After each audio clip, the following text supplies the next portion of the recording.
Hi there, welcome to tuxache.com, and in today's little video I want to show you how to edit your clips done in 4K with Adobe Premiere CS6. If you do a lot of clips in 4K, you have to manage a lot of data, and processing those clips even on a regular desktop PC and having the video files on a SSD isn't really funny at all. So I do, meanwhile, after I did a lot of 4K videos on my Lumix and of course with my DJI drone, to edit those with a little help of proxy files. So let's start and go into the topic. Okay, I have a little project here, 4 clips captured with my drone in 4K. So we start Premiere Pro and do a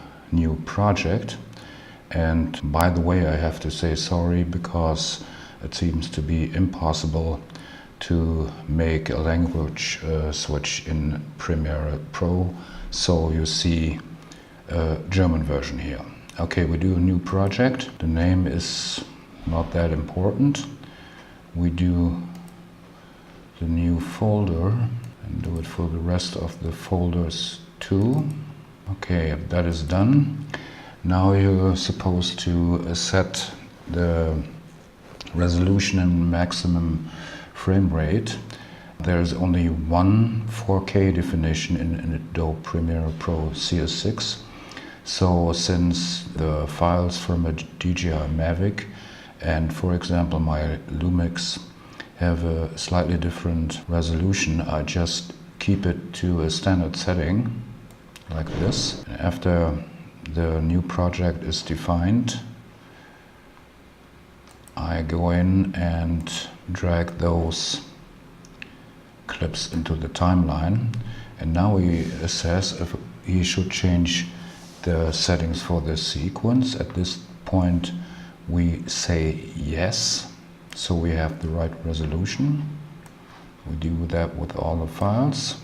In the project here are the 4 different files, and here we have the right resolution or size of the frames. Okay, now before we start editing, we need a little bit of help of the Adobe Media Encoder. We just open it up, and first of all we define the preset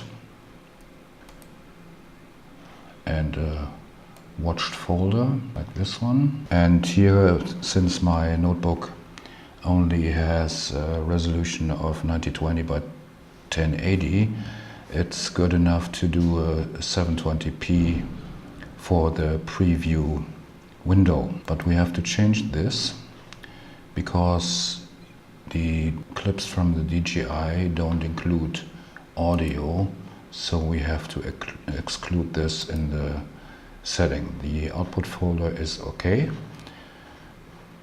And now if I copy those 4K files to the watched folder, you might notice here that the media encoder will start running and convert those 4K files to 720p. Okay, now the needed proxy files are generated in 720p. We can close the converter now, save the project what we did, and close it. Now what we do is a hard method. We take here the proxy file, copy them into the project, and now we move the original files to another folder. The reason for this is if I open or reopen the project, so Premiere doesn't find the original files, and now I can substitute those through proxy files. Now, since this frame is smaller, we have to scale them to the frame size of the 4K file, and now we can start editing, like cutting or anything else you want to do. Do a cut here and maybe another one there, maybe another cut here where the drone starts to get up.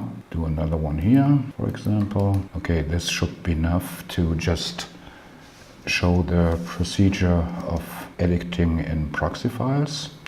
Now you're almost ready. You can do any other editing like adding contrast or color grade your clips, and just before you're ready you just save the project again and close it. And now we do the thing vice versa. We copy those original 4K files to the original folder.